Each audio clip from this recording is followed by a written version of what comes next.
Saya akan melanjutkan review tentang buku The History of the Quranics dan rekonstruksi sejarah Quran, yaitu pada bab 11, penyebab munculnya ragam bacaan. Sistem bacaan qiraah sebagai sunnah ilmu qiraah yang benar. Ilmu seni bacaan Al-Quran diperkenalkan oleh Nabi Muhammad yang merupakan suatu praktik sunnah.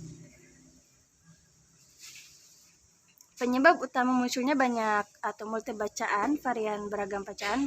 Pandangan orientas menurut Jeffrey, kekurangan kendala titik dalam mushaf Utsman berarti merupakan peluang bebas bagi pembaca memberikan tanda sendiri sesuai dengan konteks makna ayat yang ia pahami. Selanjutnya, perbedaan karena tidak adanya tanda tersebut menjadi cara yang siap pakai tanpa memerlukan ujian segala.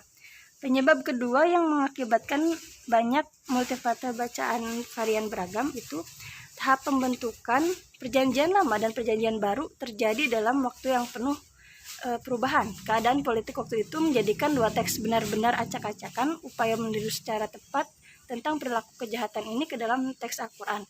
Ilmuwan Barat melihat semua bukti umat Islam dengan penuh prasangka, selagi perjanjian lama dan perjanjian baru penuh dalam keraguan di dalamnya.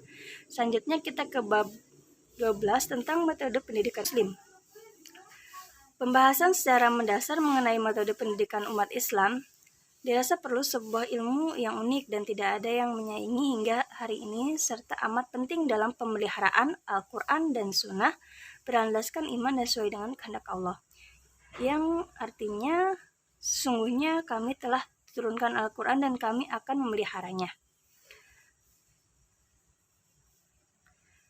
Selanjutnya tentang keputusan sumber informasi. Sebelum Islam muncul, tak ada sumber yang mencatat akan adanya buku bahasa Arab di Semenanjung Arabia. Sebenarnya Al-Quran merupakan buku pertama berbahasa Arab di mana Iqra yang berarti bacaan merupakan pembukaan kata yang diwahyukan. Dengan silaba ungkapan itu menandai bahwa pencarian ilmu telah menjadi satu kemestian. Menghafal sekurang-kurangnya beberapa surah terlepas apakah ia orang Arab atau bukan, guna melaksanakan sholat sehari semalam. Selanjutnya kita masuk ke bab 13 tentang apa yang disebut Mushaf Ibnu Mas'ud dan tunduhan ragam bacaan yang ada di dalamnya. Pada hakikatnya, tidak satupun referensi yang dipakai menyebut keberadaan Mushaf Ibnu Mas'ud. Sebaliknya, mereka menggunakan perkataan qiraah yang artinya membaca dalam konteks bacaan Ibnu Mas'ud terhadap ayat tertentu.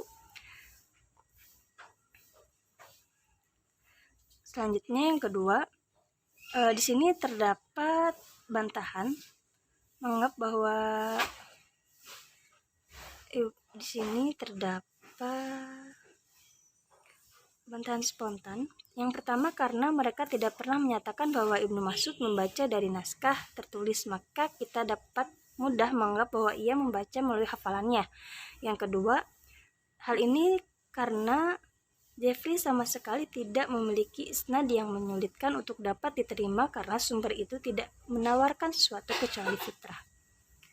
Selanjutnya tentang susunan Mushaf Ibnu Mas'ud, yang tidak ada satupun dari mereka yang hidup sejaman dengan Ibnu Mas'ud menyebutkan mushaf yang dimilikinya memuat susunan surah yang berlainan. Isu itu muncul ketika permukaan setelah beliau wafat. An-Nadi mengutip Al-Fadl bin Shaddan, saya melihat susunan surah dalam Mushaf Ibnu Mas'ud sebagai berikut, yaitu surat Al-Baqarah, An-Nisa, Al-Imran, yaitu tanpa Al-Fatihah. Seterusnya melalui komentar, An-Nadi menyebutkan bahwa secara pribadi ia pernah melihat berbagai mushaf yang dikaitkan kepada Ibnu Mas'ud. Tetapi ia tidak pernah melihat dua naskah yang mirip satu sama lain. Ditambah lagi ia juga menemukan satu naskah di abad kedua Hijriah yang muncul memuat surat Al-Fatihah. Selanjutnya 3 surah yang dihilangkan. Surah pertama dan surat yang terakhir yaitu surat Al-Fatihah dan surat Al-Falaq dan Anas. Menurut beberapa riwayat tidak terdapat dalam Mushaf Ibnu Mas'ud. Selanjutnya tentang prinsip menemukan ayat sebagai Al-Quran. 3 pedoman ayat Al-Quran yang hendak terpenuhi sebelum cara sebuah bacaan suatu ayat dapat diterima sebagai Al-Quran. Qiraah mesti tidak diriwayatkan hanya dari satu sumber yang memiliki otoritas, melainkan melalui sejumlah riwayat besar yang cukup melenyapkan kemungkinan adanya kesalahan yang masuk yang juga sampai kepada Nabi Muhammad yang dapat menjamin keaslian dan kepastian bacaan. Kita masuk ke buku Rekonstruksi Sejarah Al-Quran. Pada bab 9, unifikasi bacaan Al-Quran asal-usul keragaman bacaan Al-Quran yang melatar belakangi munculnya keragaman bacaan Al-Quran adalah ketidaksempurnaan aksara Arab, yakni skripto atau defekta yang tidak memiliki tanda-tanda vokal dan titik-titik dekritas membeda konsonan pelambang sama yang digunakan ketika itu untuk meyakinkan teks Al-Quran.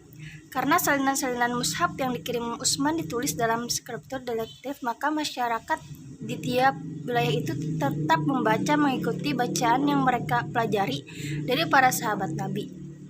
Selanjutnya kita masuk ke unifikasi bacaan Al-Quran. Upaya standarisasi Al-Quran teks Al-Quran pada masa Utsman dalam kenyataannya juga mengarah kepada unifikasi bacaan Al-Quran. Dengan eksistensinya teks yang relatif seragam, pembacaan Al-Quran yang dipijakan pada teks tersebut tentunya akan meminimalkan keragaman. Eliminasi berbagai bentuk penyimpangan terhadap mushaf Utsmani ini hanya merupakan salah satu dari proses-proses besar ke arah unifikasi teks dalam bacaan Al-Quran. Faktor yang mempengaruhi proses tersebut adalah prinsip mayoritas ijma atau kecenderungan umum yang berkonvergensi dalam perkembangan Islam.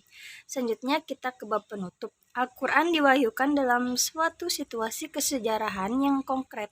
Sebagian besar kandungan kitab suci ini merupakan respon terhadap situasi kesejarahan. Wahyu-wahyu Al-Quran yang diterima Nabi Muhammad SAW dan disampaikan kepada generasi pertama Islam telah dipelihara dalam bentuk hafalan atau tulisan di atas berbagai bahan untuk menulis.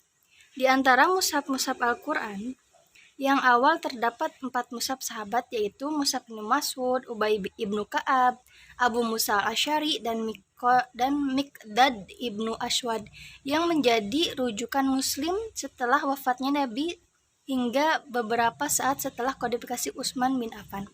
Segitu saja hasil review dari saya. Mohon maaf bila ada kekurangan. Wassalamualaikum warahmatullahi wabarakatuh.